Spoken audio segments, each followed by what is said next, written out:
бастаған кезде? Ұшақпен, тағы да кемелермен, машиналармен, отбасымен саяхаттайды, достарымен саяхаттайды, солай ма? Олай болса, бүгін біз саяхат сабағымызды бастаймыз. Саяхат сабағымыз дәрумендер пайдасы деп аталады. Яғни дәрумендер қалашығына саяхат жасайтын боламыз. Көңіл күйіміз жақсы ма, балалар? Ал енді қазір сіздерге осы отырған балаларға бір-бірімізге керемет көңіл күйде, әдемі көңіл күйде сабағымызды аяқтау үшін бір-бірімізге әдемі смайликте көрсек, балалардың тіліне айтқанда әдемі слайд. Ал ең бірінші Әсия бастай ғой. Өзіңнің тілегіңді орныңызда отырып айта бер.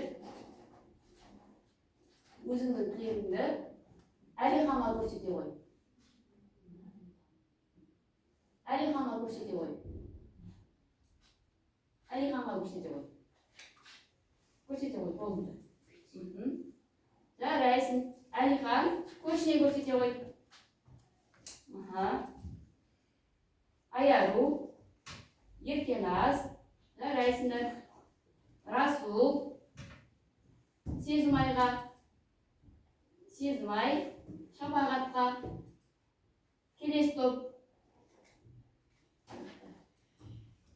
Айзере, Әлиге, Әли, Айдынға, Айдын, Серікке, Серік, кімге? Әнуарға, Әнуар, Аяруға.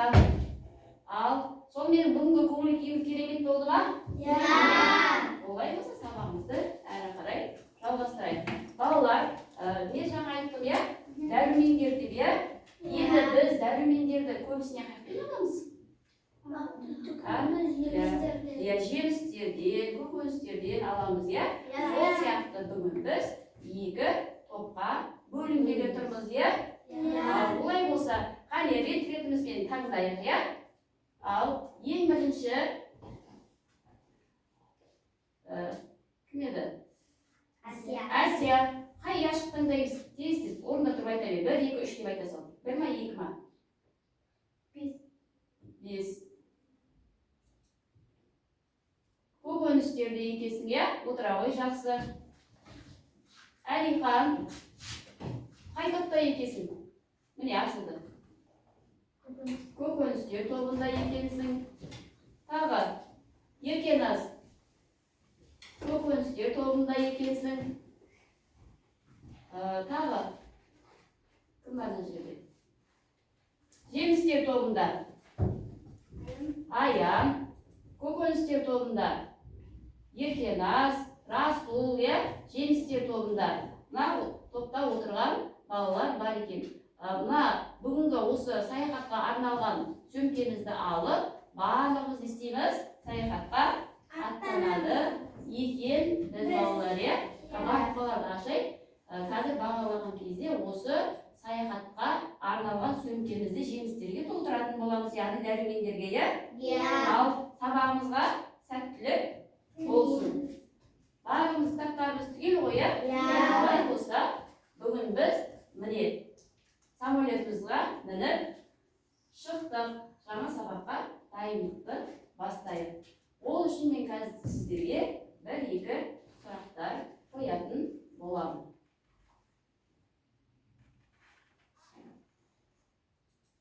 Бірінші сұрақ, дәрумендер дегеніміз не? Адамның жақсы өмір сүруіне көмектеседі. Дәрумендер екен. Қандай дәрумендер аттарын білеміз? Б тобындағы дәрумендер болады екен. Жарайсыңдар. Келесі. Жемістердің қандай пайдасы бар? Олар бізге Қуат береді. Келесі топ. Асқазанға пайдалы дейді, дұрыс айтасың. Келесі топ. Дәрумендер болады екен. Неліктен тамақтану ережесін сақтау керек, балалар? Biz sabahlarda aynı gezimizde. Ya dаусын шығарып айтайық. Ya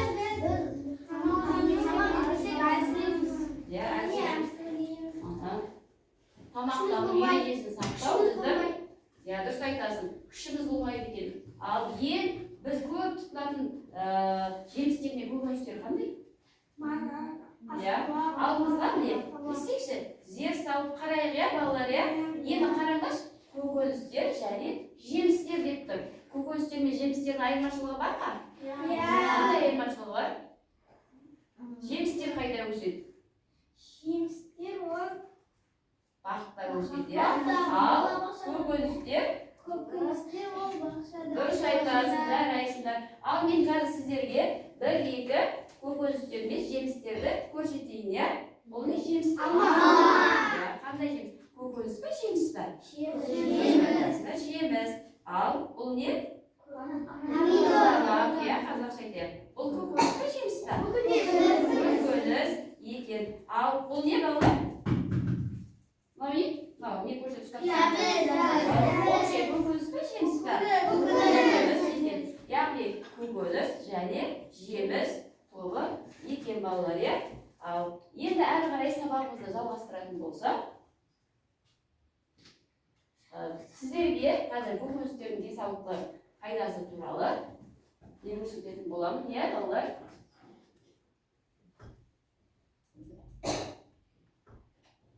Жақсылап назар салып қарайық.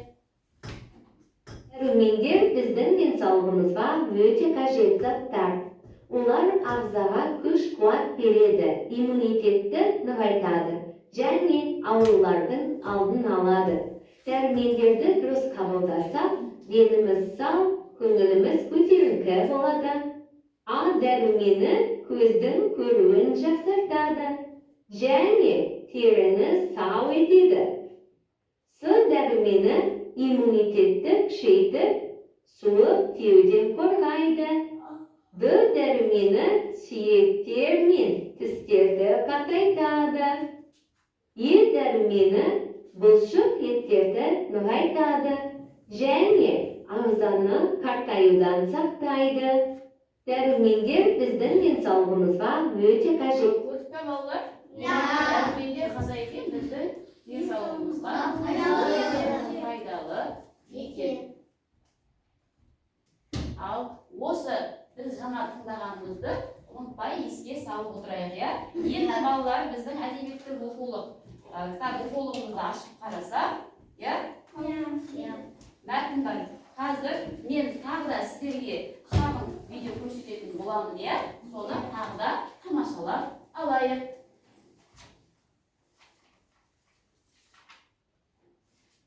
Мұқият қараймыз балалар, иә? Сабақ барысында бізге өте қажет болады. Теңізшілер жаңа жерлерді іздеп жүрді. Оларға көптеген қауіптер төнді. Бәрінен де қорқыныштысы құрғылар ауруы болатын. Қатқан нан мен тұздалған етті бір-екі ай қорек еткеннен кейін олардың тістері түсіп қалды. Бұдан кейін теңізшілер лимон жеуді әдетке айналдырды. Жүзу сапарларына лимон алып шығатын болды. Өйткені құрғылақ ауруының себебі С дәруменінің, яғни аскорбин қышқылының жетіспеушілігі екені анықталды. Теңізшілер. Ал балалар не түсіндік?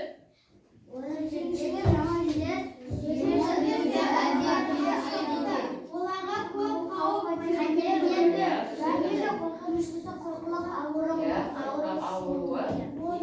Енді балалар, жаңа біз видеороликті тамашалап болдық қой, мен сіздерге 2 минут уақыт берем, алдымызда тұрған аурудың себебі деген осы мәтінді жақсылап оқимыз және мән беріп қарасаңыздар, түртіп алу әдісі деп тұр.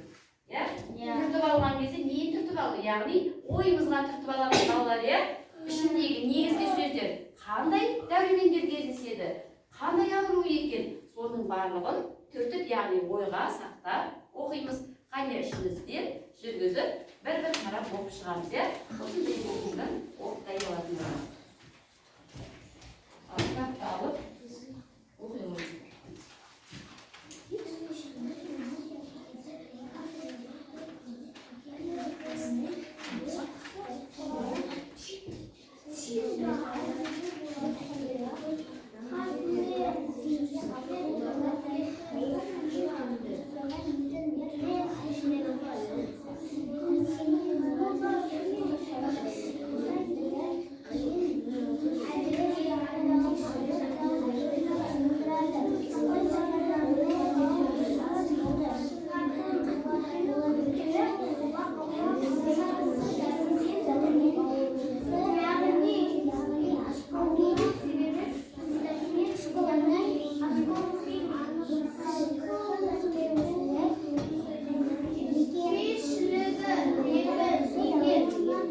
Әне 1 минут уақытымыз өтті.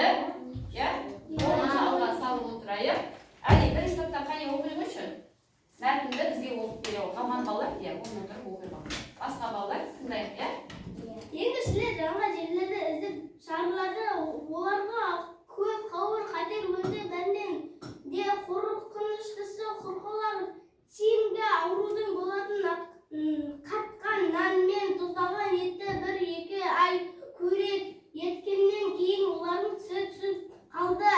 Бұдан кейін теңізшілер лимон жеуді әдетке айналдырды. Жүзу сапарларына лимон алып шығатын болды. Өйткені құрқылақ аурудың себебі дәрумен, яғни аскорбин қышқылының жетіспеушілігі екен анықталды. Дәрумен лимоннан басқа қарақта, ит мұрында және тәтті бұрышта көп кездеседі. Екінші топта бір бала оқимыз ба? Теңізшілер жаңа жерлерді іздеп шарылады. Оларға көп қауіп-қатер төнді. Бәрінен де қорқынышты құрқылақ тиімді ауруы болатын қатқан нан мен тұздалған етті 1-2 ай көргеннен олардың тістері түсіп қалды. Бұдан кейін теңізшілер лимон жеуді әдетке айналдырды. Жүзу сапарларына лимон алып шығатын болды. Өйткені құрқылақ аурудың себебі дәруменнің, яғни аскорбин қышқылының жетіспеушілігі екені анықталды.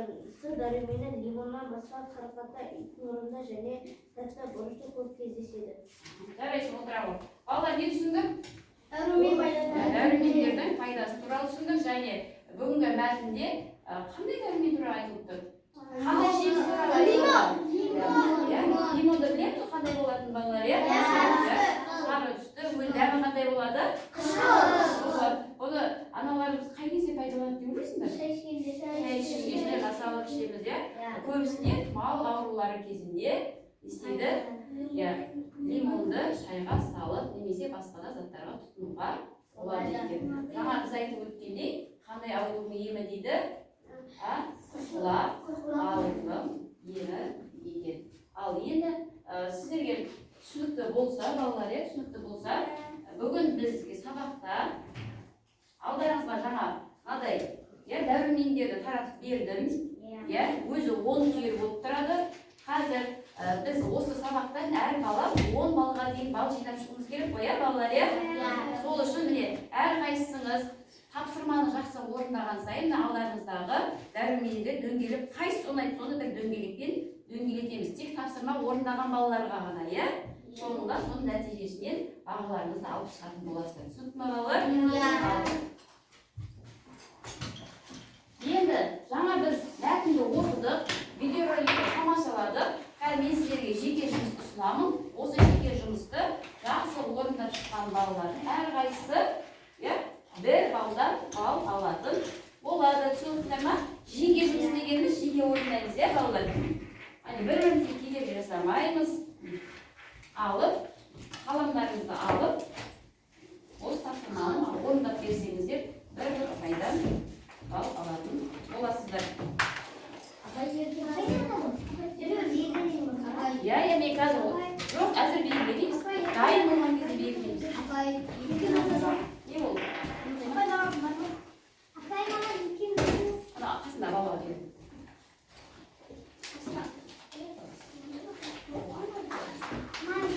Жетті, бәрі әкелуге барсыз. Қаламдарың бар ма, балалар?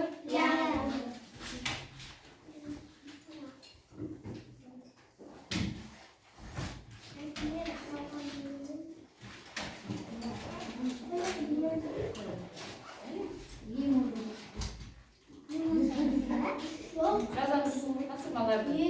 Бірінші, мәтінде аталған қандай ауру жаңағы біз айтылады? Жоқ, ауру деп айтады. Белгілері қандай еді? Маған айтпаймыз, дәптерге өзіміз жазамыз. Қажетті қандай дәрумен екен? Мынау жаңағы біз айтқан қандай дәруменде бар деді ғой, мәтінді мұқият оқыған бала бірден жауап бере қояды. Маған айтпаймын жазамыз. Әр сұраққа бір балдан берілетін болған мұқият болайық.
Бізде матутта бір оқушы болып отыр екен, аяғы болып па?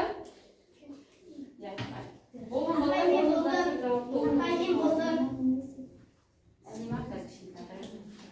бірінші аяғы болып кетті, аяғы қалған тыңдайық балалар.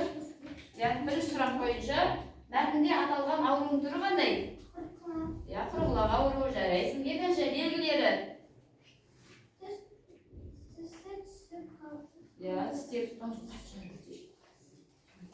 Екінші, қажетті дәрімен, қандай дәрімен керек екен?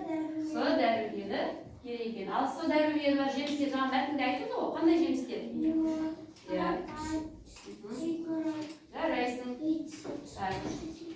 Аяруға белгілерді қойып шықтық. Ал, серік айтамын. Қай аяғы өзіндегі неге белгілі ғой? Серік оқи ғой. Қазір болсын. Қатырайық, даусын шығарып. Мәтінде айтылған ол құрғылақ ауруы. Дұрыс. Жарайсың. Белгілері түстеріп түсіп қалу. Керемет. Қажетті дәрімен С дәрімені. С дәріменде бар дәрімендер лимон, итмон, қарақат және тәтті бұрыш. Жарайсың, Серік. Қанер, мен яққа төрт балл қойсам, сіздерде алдыңыздағы витаминдер тұр ғой, дәрумендер суретін, соны алдарына бағалауларына қойып шығастыр, ұмытып кетпеңіздер. Мен тек дұрыс деген балалар ғана қоямыз, бәріміз қойып қоймаймыз.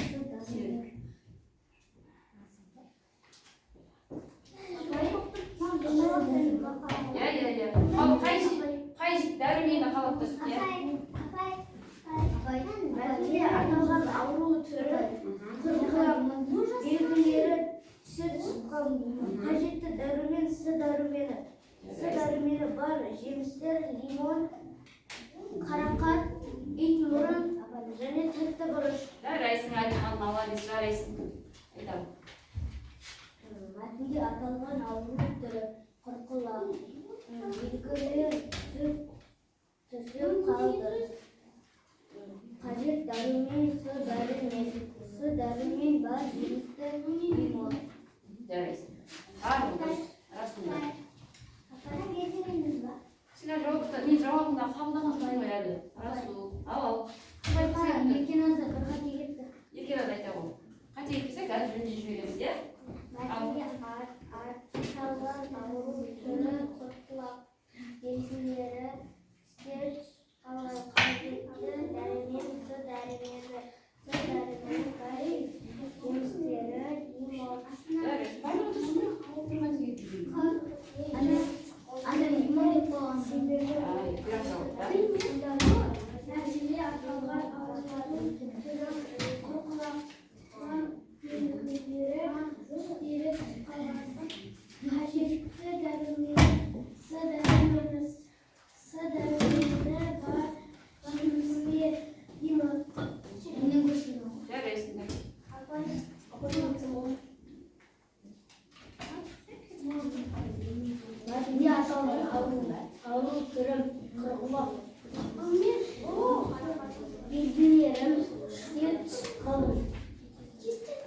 дәрумені бар жемістер лимон.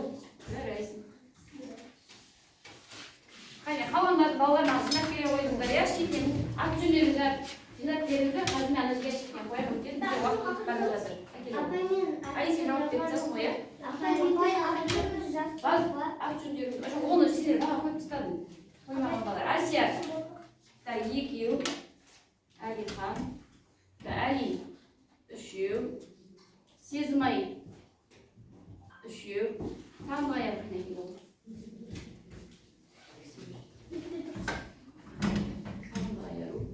Екеу қалдыңыз. Сені белгіледім үшін. Қақта кім? Келе ол.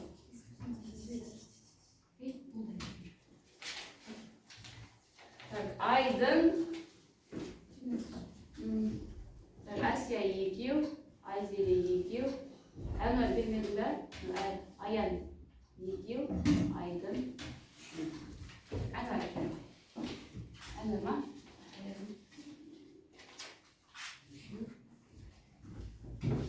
Әнуар неге айтып өтсің? Барлығы белгілеп сұғын дұрысты. Бар қолай бағамызды алдық қояр? Алсақ ауылымыздағы дәрумендерге бағаларымызды қойып шығайық.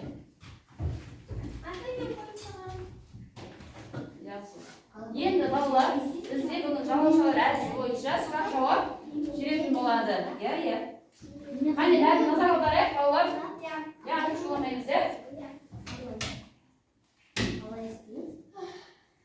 Ал, енді сіздерге бір жұмбақ қояйын тұрмын, иә? Сол жұмбақты тыңдаймыз. Бұл жұмбақты шешкені үшін сіздерге балл береді. Ал.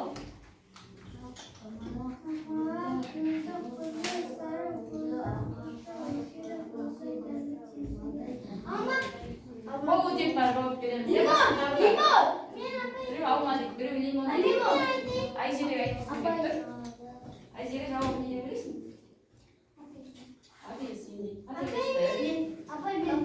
Бірінші серке оқытқым келіп тұр. Сен оқып жүрші.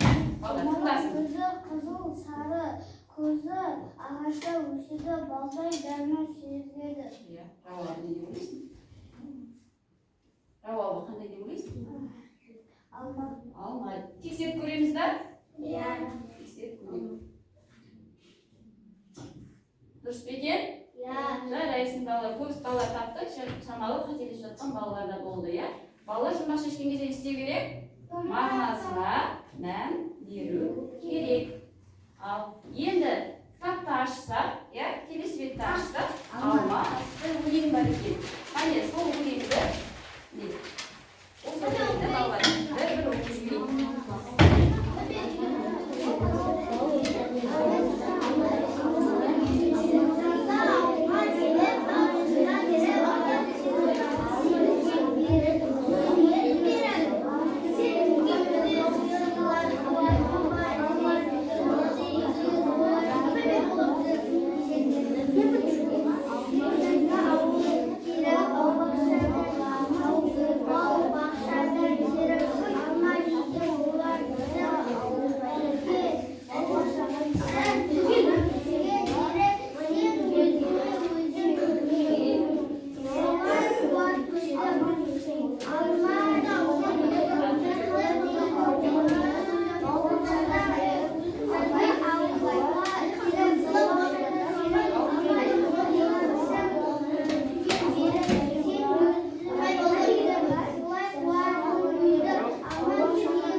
Жазда ауылға келіп, бау-бақшадан теріп, алма жесең олар тісін түгел беріп, сен өзіңе өзің сыйла қуат төзім, алма жесең өткір болады ектің көзі. Жарайды.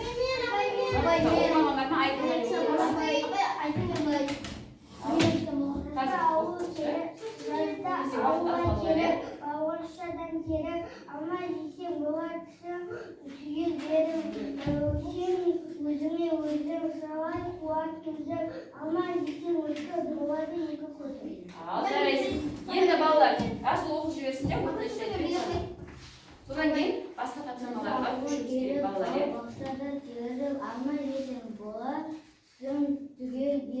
сенің өзіңе сыйла қуат төзім алма жесең өткір болады екі көзім.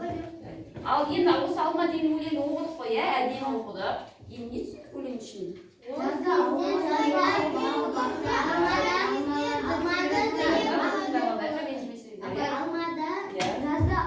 келіп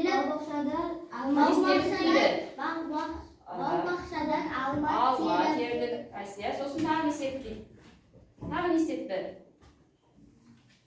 Тағы да, алма жесең қандай болады дейді тістерің? Өткір болады дейді. Ал, сендер айта қойыңдар. Біз алма жесек түсіміз түгел болады. Жарайсың, тағы да. Екі көзіміз өткір болады деген не ол? Жақсы көреді, керемет. Демек, алмадағы дәрумендер. Көздің көруіне, тістер. Алма жесек өз-өзіне қуат.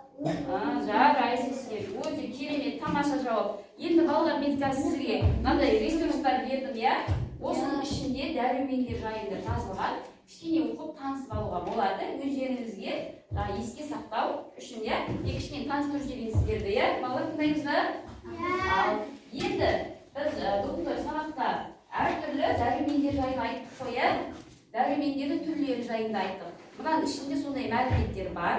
Өздеріңізге оқу үшін ресурс болып шығарып әкеліп отырмын.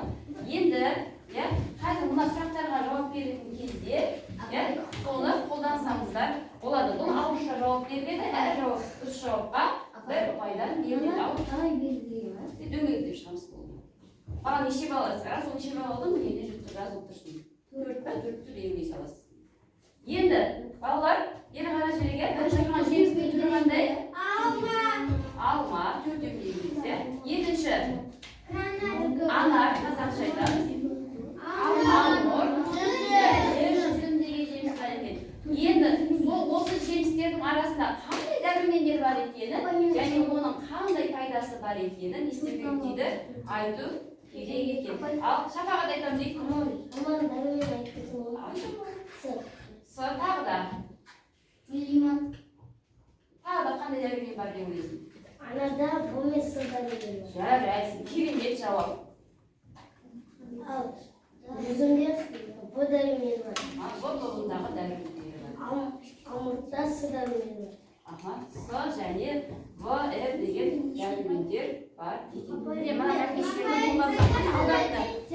Ал айтасың айтам дейді. Келесі топ.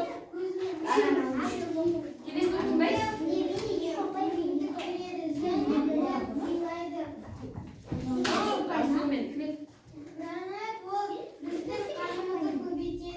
Гранат дегеніміз анар, иә? Балалар қазақшасын айтайық. Қайдасын айтып жатыр? Ол алмұртты көбісіне біз тұсына қоймаймыз, шындығына келгенде, иә? Алмұрт деген жағымыз міне жемістіне балалар тұр, иә? Көп тұсына қоймаймыз, бірақ бұл дейді қуаттың көзі екен. Балалар, иә? Сондықтан алмұртты көбірек тұтынып жүрген дұрыс екен. Тағы да кімнің айтатын ойы бар? Әли айттық па? Пайдасын серік айтам дейді. Серік айтам дейді. Шапағат қой. Өте керемет жауап берді Шапағат. Пайдасы, алманың пайдасы бізге біздің көзіміз жақсы көреді. өткір болады және түсіміз түгел болады. Түсіміз өткір болады. Жарайсың.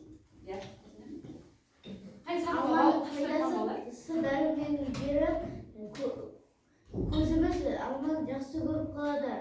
Анар б дәрумендерін береді. Жарайсың. Керемет. Өте ұнады жауаптар. Ал бала тағы жауап беретін балалар бар ма? Баламызда кішкене аз болып тұрған балалар айтамыз да? Осы жауапқа қанағат тұтамыз ба? Ал жарайсыңдар. Енді мен екі топқа алма кесек сұрақтар беремін, бірақ жаңа жауап берген балаларға жеке балл ұстамын. Түсінікті ма, балалар?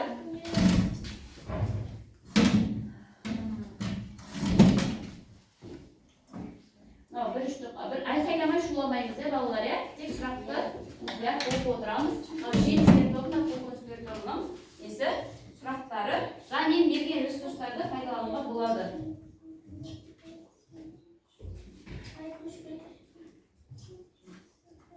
Ал бірінші мәтіннен көкөністерді ата деген жаңа біз оқып кеткен мына алдымызға мәтіндер бердік қой, иә? Қандай көкөністер айттым, иә?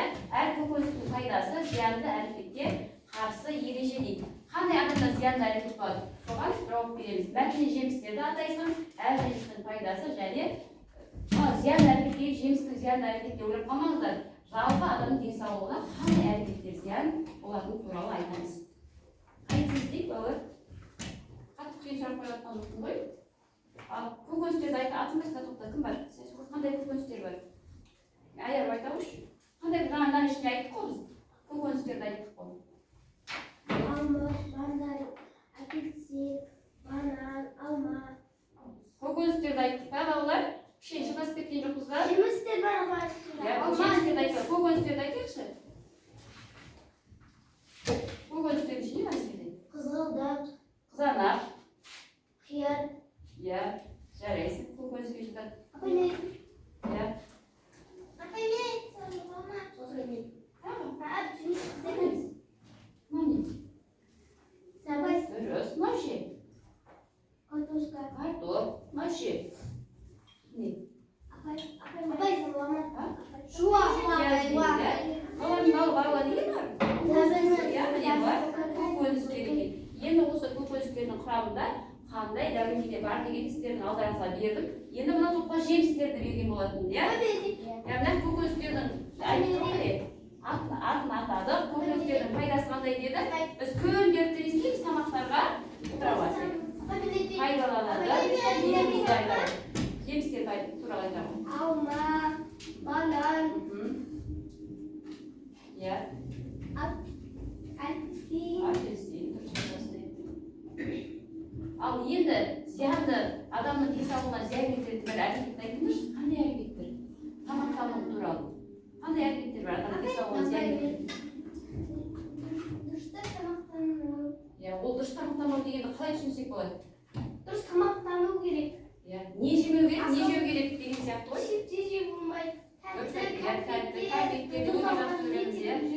Иә, тұздалған етті, жаңағы сабағымызбен көп, иә, жақсы айтатындар бар ма, балалар? Апай, қатқандармен тұздалған етті. Артық тұтынбау керек. Қатқаннан жеп отырғанымыз, біз жеп отырған киіз нелеріміз ғой, балалар, иә. Тұздалған тамақ жеп отырғанымыз, иә. Міне, тұздалған ет дегеніміз біз жаңа шикілі, пісілі көп еттерді тұтына беріп кәдімгі піскен етті айтып жатқан жоқпыз, иә? Шикілі етті айтып жатырмыз, иә? Қатқандармен тұздалған етті бір-екі бөліп еткеннен кейін түсіріп қалады. Дұрыс айтасың, еттен аз. Рас болма. Апай, біз алма жемесек түсіміз қалады. Тағы да. Және алма жемесек көзімізде көріне қалады. Жарайсың. Керемет балалар, тамаша. Апай, Ал, мынаны бірлік белгілейін ба? иә, белгілейсің. Енді тағы да сіздерге осы ең соңға жету үшін балалар, иә, сыныптан шығу билетін алуымыз үшін біз саяхат жасап келеміз ғой, балалар, иә, сыныптан шығу билетін алу үшін тағы да қорытынды сұрақтар сіздерге ұсынғым келіп тұр. Ал тиыншылардың түстері неге түсе бастады?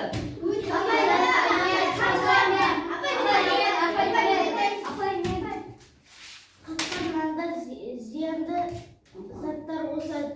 Сол кесірінен түсіп қалады. Тағы да не үшін қалады? Күйінше сосын лимон жеуді жалғастырдым. Жақсы. Сол дәрімен жетіспесі қандай өзгерістер болады екен? Жаңа не істеді? Олар жүзу сапарларына лимон алып шығатын. Яғни сіз дәрімен жетіспесе тісіңіз түсіп, яғни ауруға бейім болады екеніңіз, иә, балалар? Лимонды жеуге әдет еткен екен. Я сіз дәрімен не істемеу үшін? Сіздер үшін ауырып қалмау үшін. Ал дәрімендерді қайдан аламыз?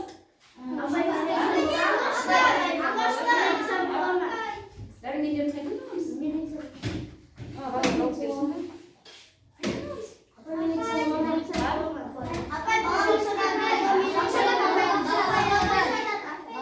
Дәрімендерді деймін. Қайдан аламыз? Неден аламыз?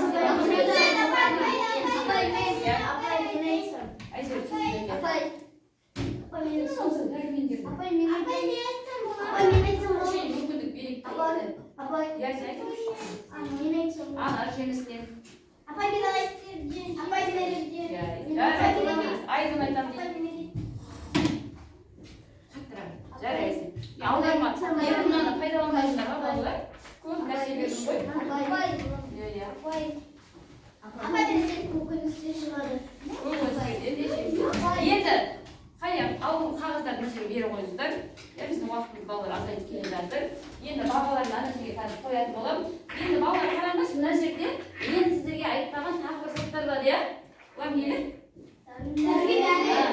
Міне, бұлар дәрумендер екен, иә? Оны біз көбісіне жеміс-жидектер тұтынатын болсақ, кейде бізге жетіспей қалып жатса, міне бізде осындай арнайы жасалған дәрумендерді тұтынады деген адамдар, иә? Күнделікті жеміс жеуге мүмкіндік болмай қалып жатқан кезде, иә? Ауырып жатса, міне жаңағы жеуге, ішуге қиын болып жатса, осы дәрумендерді пайдалансақ тұруға болады екен. Бұлардың құрамындағы табиғи, күнделікті ішетін заттарымыз, иә? Ол жетімсіз заттарды осы дәрумендерге арнайы жасап қояды екен.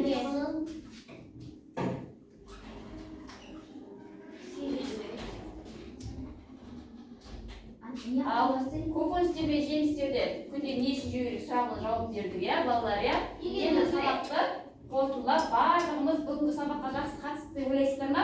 Иә. Сабақ сіздерге ұнады ма? Не ұқтық? Сабақта не түсіндік? Иә. Пайдасын, қандай дәрумендер, қай жемісте болатынын ұқты, иә? Енді сіздерге тапсырмасы өзім ұнататын жемістер туралы және олардың пайдасы туралы жазып келетін боламыз. Бүгінгі сабақ сіздерге ұнады ма? Түсінбедім, жоқ, немесе тапсырмалар ұнады дейді. Тапсырмалар ұнаса боламыз. Ал енді келесі бүгінгі сабақтың тақырыбы қандай еді? Ал енді мен қазір сіздерге қорытынды бағалауды айтып жіберейін, иә? Қойылмай кеткен бағаларды қойып жіберейін. Әли бүгін сабақта 8 балл, Еркеназ бүгінгі сабақта 8 балл, Әлихан бүгінгі сабаққа өте белсенді араласты 9 балл, Сезімай бүгінгі сабақта жақсы араласып қатысты 7 балл, Сағындық Аяру шамалы ойланып қарап отырдың, иә, сабақта саған 6 балл қойдым. Шапағат өте жаңа сұрақтарға өте тамаша жауап берді. Шапағатқа 8 балл қойдым.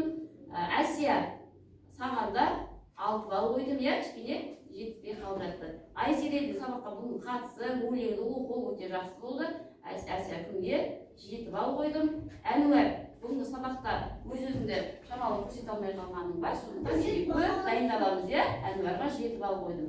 Майдан Аяры өте керемет, бүгінгі сабақтар маған ұнады. Неге белгілеп атып демеңіздер, жаңа қалып қойған жерлерді белгілеп. Аяруға 9 балл, ал Аян үйден көп әлі де оқып дайындаламыз. Саған 6 балл қойдым.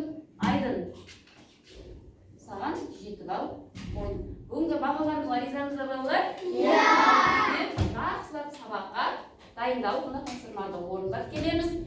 Ауырмайық, деніміз сау болсын. Бүгінгі мына қоржынға жинаған дәрумендерімізді алып, соларды пайдамызға тұтынып жүрейік. Сау болыңыздар.